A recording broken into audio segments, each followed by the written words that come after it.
한 달여 전에 우리 시대의 지성으로 알려진 이어령 선생님께서 돌아가셨죠. 그분이 돌아가시기 전에 한 기자와 인생의 지혜를 나누는 인터뷰를 오랜 시간에 걸쳐서 했습니다. 그리고 그 책이 나왔죠. 돌아가시기 전에 물론 그 책이 나오긴 했습니다만 이어령의 마지막 수업이라고 하는 책입니다. 이어령 선생님께서 돌아가시기 2년 전부터 그 기자와 대담 형식으로 나눈 이야기를 잘 정리했는데, 삶이 주는 지혜가 이 책 처음부터 끝까지 잘 묻어 있습니다. 책을 보면서 제가 인상 깊었던 대목 중에 하나는 이 선생님께서 인생을 살면서 가장 아쉬웠던 부분이 어떤 부분인가를 이야기하는 대목이었습니다. 내가 살면서 가장 아쉬웠던 부분, 후회되는 것은 어떤 죽음이나 슬픔이 아니라 그때 그 말을 하지 못했던 것을 가장 아쉽고 후회한다네요. 미안하다고 말할 걸, 고맙다고 말할 걸, 그 순간에 그 말을 하지 못했던 것이 가장 후회스럽네요. 딸을 먼저 하늘나라에 보냈잖아요. 이민아 목사님. 근데 딸이 죽은 것도 물론 슬프지만 사실 그거보다 더 슬픈 것은 딸이 살아있을 때 내가 하고 싶은 얘기를 하지 못했던 것, 그것이 더 마음의 한으로 남는다는 것이었습니다. 가족들에게 사랑한다고 말했어야 되는데 그렇지 못하고 어물어물 하다 보면 그 타이밍을 놓치죠. 그 순간이 지나가면 소용없는 말이 되는 거예요. 친구들에게 보고 싶다, 만나자 해야 되는데 그 순간이 지나가면 또 못 만나는 거죠. 누군가에게 감사합니다, 고맙습니다 이 말을 했어야 되는데 못하고 넘어가면 그것이 마지막 순간에 끝내 마음속에 후회와 한으로 남게 된다는 것이에요. 이어른 선생님께서 하셨던 생의 마지막 유언과 같은 말, 이 책의 부제와도 같은 한마디 문장이 눈에 띄는데요. 내 것인 줄 알았으나 받은 모든 것이 선물이었다. 내 것인 줄 알았으나 받은 모든 것이 선물이었다. 이 말씀을 남기고 이 책이 우리에게 선물과 같이 주어졌습니다. 삶의 마지막에서 들려주시는 인생의 우리 시대의 지성이 들려주는 교훈이 우리에게 잔잔한 감동이 되고 있습니다.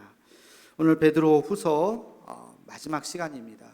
지금까지 제가 베드로전서 언제부터 했는가 봤더니 작년 7월 11일부터 시작을 했더라고요. 베드로전서를 21번, 그리고 오늘 베드로후서 마지막 9번째, 합쳐서 30번째 베드로 전후서의 말씀을 이제 마치면서 베드로가 우리에게 들려주고자 했던, 우리 후대의 크리스찬들에게 들려주고자 했던, 우리가 이 말씀을 통해서 들어야 하는 인생의 교훈이 무엇인가, 마지막 유언과도 같은 이 말씀이 큰 감동이 됩니다. 제가 오늘 말씀을 묵상하면서 세 가지의 신앙적인 교훈을 함께 같이 나눌 때에 이 위대한 하나님의 사도 베드로의 마지막 당부의 말씀을 가슴에 기억하는 우리 모두가 되기를 주님의 이름으로 축원합니다. 첫 번째 당부의 말씀은 14절에 있습니다. 우리 함께 같이 14절 말씀을 읽겠습니다. 시작. 그러므로 사랑하는 자들아, 너희가 이것을 바라보나니 주 앞에서 점도 없고 흠도 없이 평강 가운데서 나타나기를 힘쓰라. 아멘. 저는 오늘 이 말씀 속에서 우리 신앙의 궁극적인 목적이 무엇이냐 하는 것을 알 수 있다고 봅니다. 우리의 신앙의 궁극적인 목적은 점도 없고 흠도 없이 하나님 앞에 서는 것입니다. 여러분, 점도 없고 흠도 없이 하나님 앞에 선다는 것이 뭘까요? 한마디로 죄 짓지 말라는 거예요. 죄를 짓지 말라. 다른 표현으로 하면 거룩하고 경건한 모습으로 살아라 하는 것이에요. 우리가 한평생을 살면서 그리스도인으로서 해야 하는 우리의 삶의 자세가 있다면 더 경건해지고 더 거룩해지고 하나님 앞에서 흠도 없고 점도 없이 서야 한다는 것입니다. 코로나가 지금 많이 번지고 있는데요. 코로나에 걸리지 않는 방법이 두 가지가 있죠. 하나는 방역 지침을 철저히 지키는 것입니다. 방역 지침이 뭐가 있어요? 방역 지침, 거리 두기를 잘하는 것, 사람 많은 곳에 가지 않고, 이게 다 침방울이나 사람 호흡기를 통해서 옮겨지는 거기 때문에 2m 이상 사람 거리두기를 하면 옮길래야 옮길 수가 없겠죠. 손 씻는 거 잘 하고요. 그리고 마스크 잘 쓰고, 그렇게 생활을 한다면 그러면 아마 걸리지 않을 거예요. 또 하나는 몸에 항체를 만드는 거예요.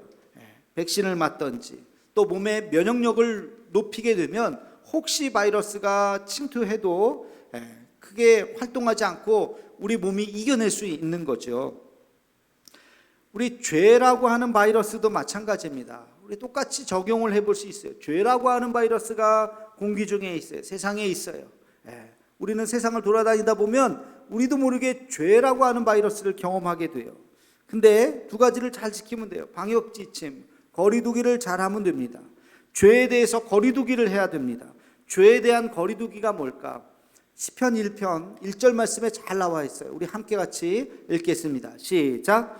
복 있는 사람은 악인들의 꾀를 따르지 아니하며 죄인들의 길에 서지 아니하며 오만한 자들의 자리에 앉지 아니하고. 아멘. 악인들의 꾀, 이게 뭔가 좀 악한 것 같다 그러면 거기를 따르지 않는 거예요. 멀리하는 거예요. 죄인들과 함께 어울려서는 안 되는 거예요. 뭔가 분위기가 이상하다 가서는 안 돼요. 그 길에 들어서면 안 돼요. 내가 한 발 딱 들어서는 순간 나도 모르게 이제는 내 의지와 관계없이 걷잡을 수 없이 나도 죄를 짓게 되는 것이에요. 아예 그 길에 들어서지 말아야 합니다. 오만한 자의 자리에 앉지 않아야 돼요. 그 자리에 앉는 순간 나도 모르게 오만해지고 교만해지고 죄 짓게 되는 것이죠. 그래서 죄에 대해서 거리두기를 해야 됩니다. 데살로니가전서 5장 22절에 보면 악은 그 모양이라도 버리라. 악을 흉내내지 말라는 거예요. 그것을 보면 그냥 뭐 이렇게 흉내조차 내지 말라라. 죄인 줄 알면 가지 말라는 것입니다. 죄의 자리를 피해야 되고 그리고 거리두기를 해야 합니다. 또 하나는 면역력을 높여야 되겠죠. 우리의 영적인 면역력을 높이는 방법, 지난번에 한번 말씀을 드렸어요. 영적인 면역력을 높이는 방법이 뭐가 있어요? 말씀과 기도예요. 하나님 앞에서 말씀을 날마다 묵상하고 그리고 늘 기도에 힘쓰면 죄가 우리 안에서 역사하지 않게 됩니다. 이겨낼 수 있는 것입니다. 성령 충만한 삶을 살게 되면 죄가 우리 곁에 올 수도 없거니와 와도 역사하지가 못하는 것이에요. 그러나 그럼에도 불구하고 죄에 감염될 수가 있어요. 죄를 우리가 지을 수가 있어요. 어떻게 한평생 죄를 한 번도 안 짓겠습니까? 내가 죄를 지었다고 하는 것이 깨달아지면 어떻게 해야 될까요? 회개해야죠. 하나님 앞에 나와서 날마다 하나님 잘못했습니다. 하나님 나는 죄인입니다. 하나님 용서해 주시옵소서. 이 세 마디를 하나님 앞에 해야 되는 것입니다. 저녁 때 잠자리에 들기 전에 하나님 앞에 기도하면서 내가 알게 모르게 또 내가 행동으로 짓지는 않았지만 내 머리로 생각으로 지었던 모든 죄까지도 하나님 앞에 우리의 죄를 고백하면서 용서를 구해야 되는 것입니다. 근데 하나님 앞에 용서를 구하지 않고 사람들 앞에서도 용서를 구하지 않는 사람이 있어요. 그런 사람을 뭐라고 그래요? 마음이 강팍한 자, 심령이 굳은 사람. 강팍한 사람은 미안해라는 말을 못해요. 뻔히 자기가 잘못했는데도 미안해 소리를 안 해요. 마음이 강팍해서 그래요. 그러나 성령의 은혜가 충만한 사람은 잘못을 깨닫게 되고 그 잘못을 인정하고 고백하는 것입니다. 하나님 앞에도 사람 앞에서도 그 잘못을 고백할 수 있어야 됩니다. 우리의 신앙의 궁극적인 목적이 뭐라고요? 하나님 앞에 점도 없고 흠도 없이 거룩한 모습으로 죄를 짓지 않고 혹시 죄를 지었더라도 날마다 회개하면서 깨끗하게 주님 앞에 설 수 있는 우리 모두가 되기를 주님의 이름으로 축원합니다. 자, 베드로의 마지막 당부의 말씀 두 번째 말씀을 우리 함께 같이 보겠습니다. 16절 말씀을 보겠습니다. 시작.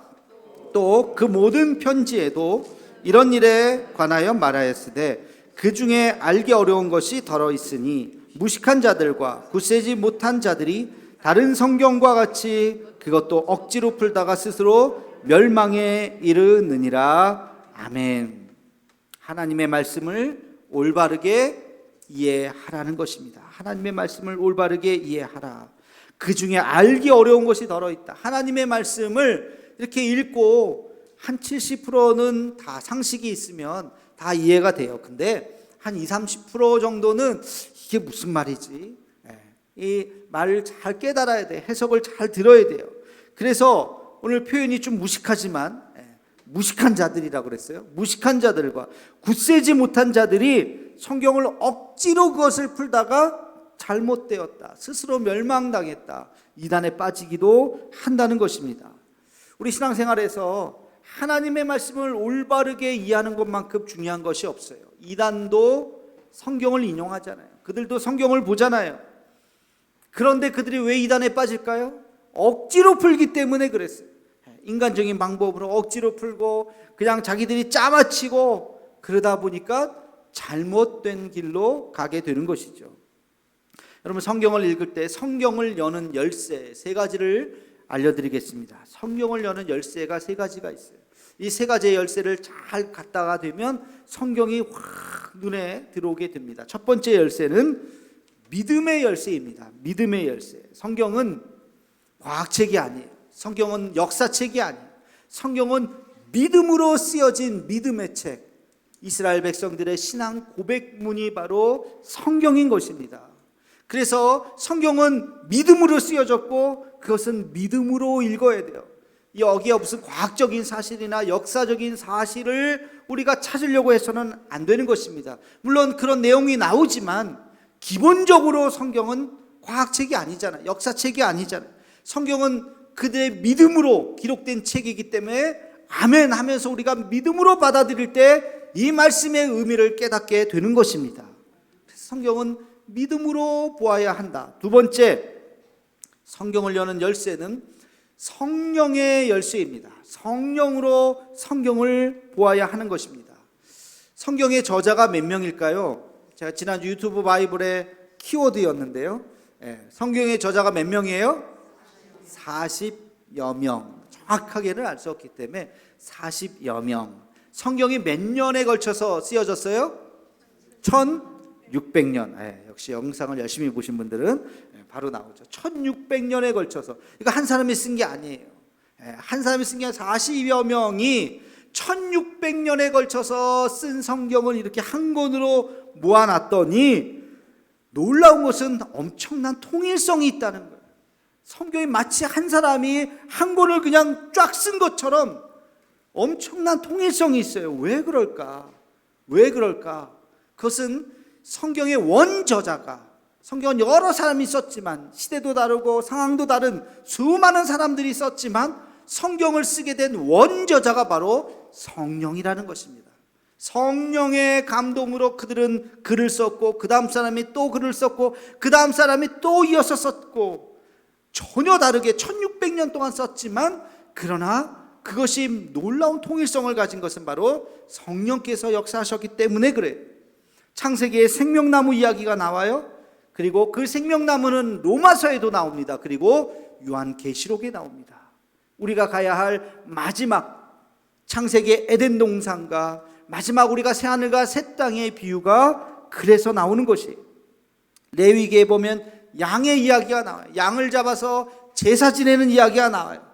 복음서에 보면 세례 요한이 예수님을 보고 하나님의 어린 양이라고 이야기합니다. 히브리서가 영원한 제사에 대해서 이야기하고 있습니다. 이 모든 성경에 대한 이야기가 하나의 주제로 잘 연결되어 있다고 하는 것이에요. 시대가 다르고 언어가 다르지만 이 사상을 연결하는 것 바로 성령인 것입니다. 그래서 우리는 성경을 읽을 때 기도하면서 성령께서 깨닫는 은혜를 주시기를 기도하는 마음으로 성경을 읽으면 눈이 활짝 열려요. 성경을 읽으면서 하늘의 지혜를 얻을 수 있고 성경을 읽으면서 놀라운 경험을 하게 될 줄로 믿습니다. 베드로후서 1장 20절 21절에 보면 이런 말씀이 있죠. 우리 함께 같이 읽겠습니다. 먼저 알 것은 성경의 모든 예언은 사사로이 풀 것이 아니니 예언은 언제든지 사람의 뜻으로 낸 것이 아니요 오직 성령의 감동하심을 받은 사람들이 하나님께 받아 말한 것임이라. 아멘. 사사로이 풀어서는 안 된다. 이 성경은 성령의 감동을 받은 사람들이 썼기 때문에 이 성경을 읽는 것도 성령으로 읽어야 된다. 이성으로 읽고 논리를 읽다 보면 재미없어요. 하품나요. 이거는 그냥 베개예요. 베개. 배구자는 생명의 말씀이 아니라고요. 왜? 성령으로 읽지 않았기 때문에, 열쇠를 제대로 찾지 못했기 때문에 그런 것입니다. 마지막 세 번째 열쇠가 있어요. 성경을 여는 마지막 세 번째 열쇠는 바로 순종의 열쇠입니다. 순종의 열쇠. 여러분, 하나님의 말씀, 이것은 알고서 순종하는 것이 아니에요. 여러분, 이해하고 순종하는 것이 아니에요. 여러분, 이해하고 순종한다고 생각해 봅시다. 그러면 기적이 일어날까요? 기적이 일어나지 않습니다. 여러분, 이해하는 것만 가지고 순종한다면 무리를 걸어라 그랬을 때 무슨 소리 하시는 거예요? 무리를 어떻게 걸어요? 나 수영도 못하는데 나 빠져 죽일 생각이에요? 나 못 걸어요. 그러면 기적은 일어나지 않는 거예요. 내가 이해하는 것만 순종한다면 기적이 어떻게 일어나겠어요? 그러나 무리를 걸어라. 이게 될까? 그러나 하나님 말씀하시오니 걷겠습니다. 주의 말씀이 오니 내가 머리로 이해는 안 되지만 내가 걷겠습니다 하고 한 발을 내디딜 때 무리를 걷네. 무리를 걷네. 기적의 역사가 열리게 되는 것입니다. 구약에 보면 나하만, 문둥병에 걸린 나하만 장군이 병이 나았어요. 어떻게 나았어요? 엘리사가 요단강에 가서 몸을 7번 담그라. 요단강?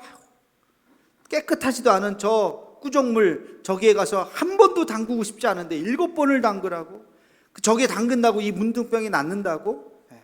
말도 안 되는 소리 하지 마세요 하고서 외면하고 갔다면 기적은 일어나지 않는 거예요. 그러나 나하만 장군이 그 말씀을 듣고 아멘, 당신은 하나님의 종으로 내가 믿습니다. 그 말에 내가 순종하겠습니다.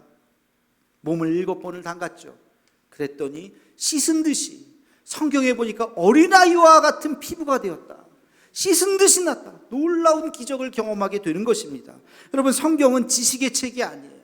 어떤 좋은 문구를 하나 뽑아내려고 읽는 그런 책이 아니에요. 성경은 순종의 책입니다. 하나님의 말씀을 아멘으로 받아들이고 그 말씀대로 살려고 노력할 때 우리 안에 놀라운 기적이 일어나게 될 줄로 믿습니다. 이게 성경을 여는 열쇠예요. 이상한 열쇠를 자꾸 잘못 갖다가 꽂으면 재미없어요. 하품나요. 이게 뭔 말인지도 잘 몰라요. 그러나 오늘 말씀과 같이 여러분, 믿음의 열쇠로, 성령의 열쇠로, 그리고 순종의 열쇠로 다가갈 때 성령은 풀리고 놀라운 생명의 말씀이 되는 줄로 믿습니다. 여러분, 이 말씀을 한번 기억하면 좋겠어요. 잠언 16장 3절 말씀 함께 같이 읽겠습니다. 시작. 너의 행사를 여호와께 맡기라. 그리하면 내가 경영하는 것이 이루어지리라. 아멘. 아멘이십니까? 아멘. 우리의 행사를 어떻게 하라고요? 여호와께 맡기라고요. 여러분, 걱정하지 말라고요. 여러분, 내가 그걸 붙잡고 어떻게 해야지 힘들어서 지치고 넘어지고 그러지 말라고요. 여러분, 사업, 여러분 직장, 여러분 모든 것, 자녀 문제, 건강 문제 내가 할 수가 없어요. 하나님 앞에 맡기라고요. 여호와께 맡기라. 우리의 행사를 여호와께 맡기라. 그러면 어떻게 된다고요? 내가 경영하는 것이 이루어지리라. 아멘. 이 말씀에 순종하는 여러분 되시기를 축원합니다.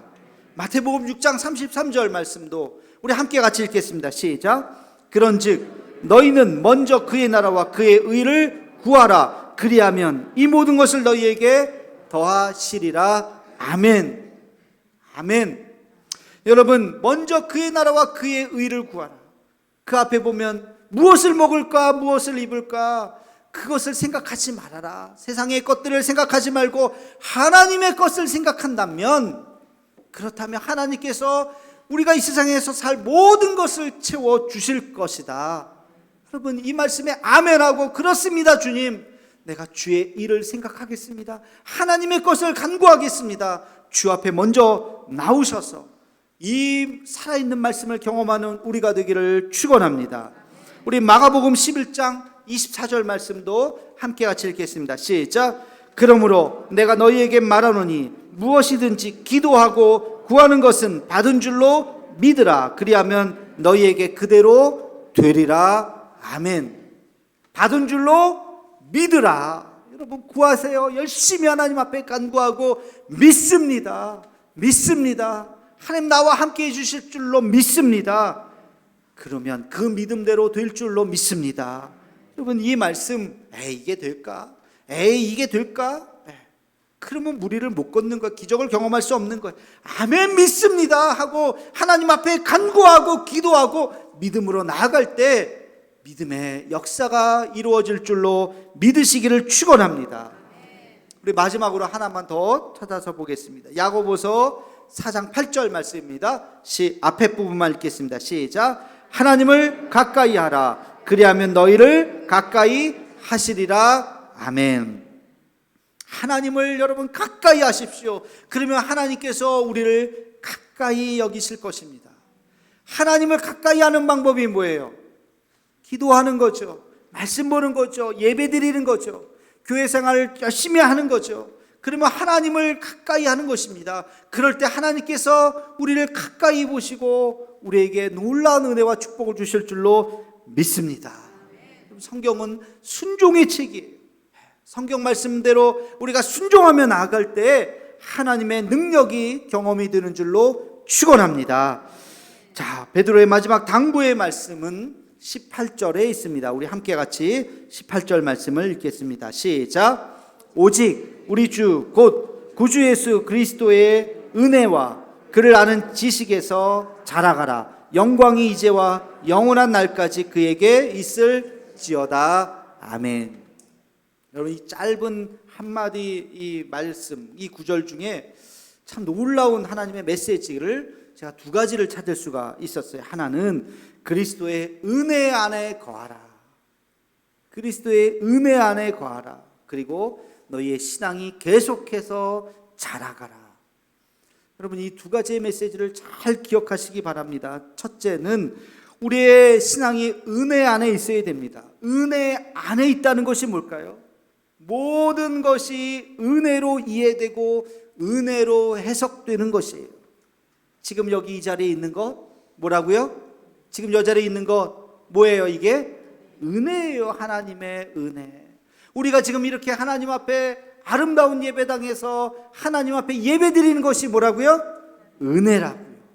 우리 찬양대 특별하게 이렇게 또 가운도 잘 입으시고 이렇게 아름다운 목소리를 주셔서 다는 아니겠지만 하여튼 아름다운 목소리를 주셔서 이 자리에서 하나님 앞에 찬양을 드리는 거 이게 뭐라고요? 은혜예요. 이게 은혜예요. 저도 하나님의 말씀을 이렇게 전할 수 있다는 거 생각해 보면 이게 한없는 은혜예요. 한없는 은혜.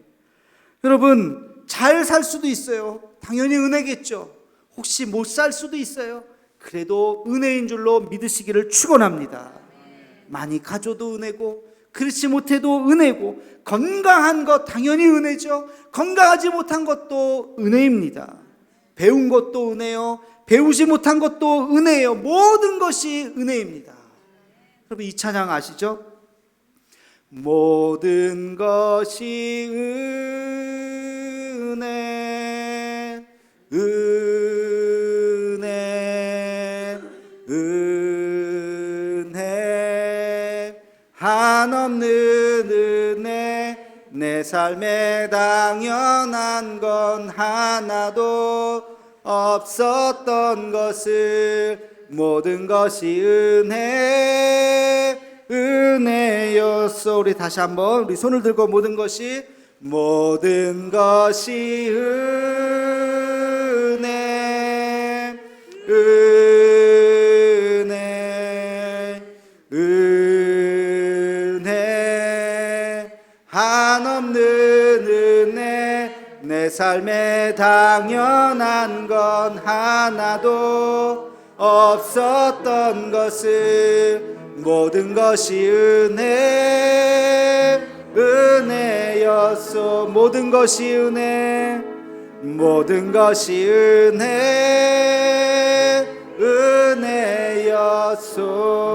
은혜였소. 아멘. 모든 것이 은혜입니다. 아침에 눈을 뜬 것도 은혜요. 하루 종일 우리가 삼시세끼 밥을 먹으면서 살 수 있는 것도 은혜요. 여러분 대한민국에서 태어나는 거 은혜예요? 아니에요? 은혜예요. 뭐 어쩌고 저쩌고 나라가 꼴이 어쩌고 뭐 살기 힘드네 어쩌고 해도 대한민국이 좋은 나라입니다. 여러분, 은혜예요, 은혜. 모든 것이 우리가 생각하면 은혜가 아닌 것이 없어요. 그 은혜로 살아가라. 할렐루야. 베드로의 마지막 당부인 것입니다. 우리 한 가지 더 봅시다. 우리의 신앙이 어떻게 하라고요? 매일매일 자라가라. 매일매일 자라가라. 머물러 있지 말아라 하는 것입니다. 우리의 신앙이 살아있다면 우리의 신앙은 자라야 합니다. 여러분, 오늘도 여러분의 신앙이 자라고 있습니까?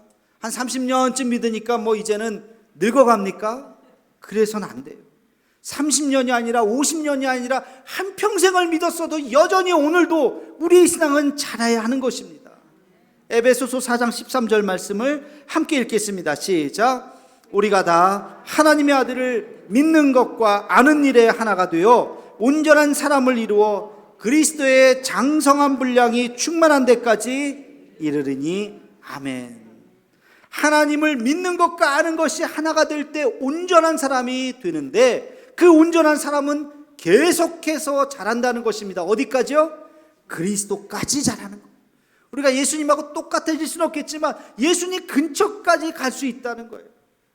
우리가 계속해서 우리의 믿음이 자라갈 수 있다는 것입니다. 여러분, 자전거를 탈 때 넘어지지 않으려면 어떻게 해야 돼요?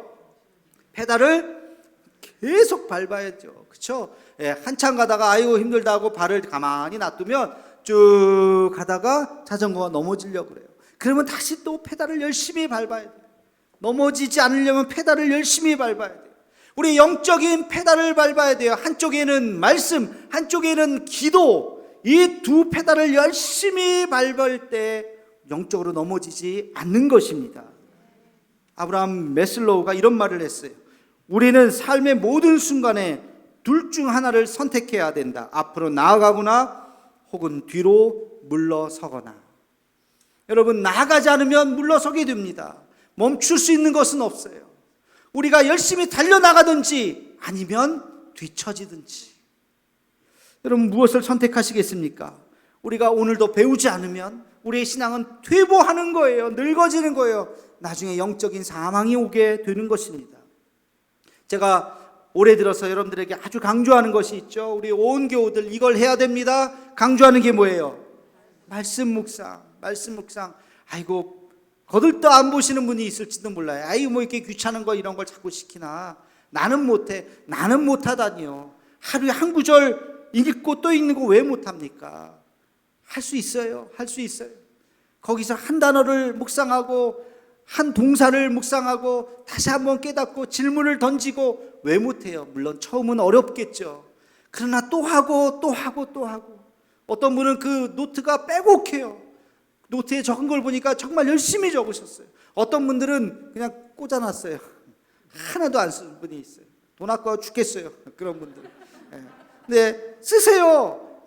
뭐 넘어가는 날도 있을 수도 있어요. 뭐 힘 바쁘면. 그러나 그 매일매일 말씀을 한번 쓰시고 또 쓰시고 그 훈련을 할 때 우리는 열심히 페달을 밟는 것입니다. 오늘도 성장하게 되고 오늘도 성숙하게 되는 것입니다. 저도 요즘에 뭐 새로운 것들을 또 이렇게 강의를 또 유료로 신청해서 또 듣고 배우고 재밌어요. 그래서 이번에 여전도의 협의회에서 이거 꼭 홍보해 드려야 돼요.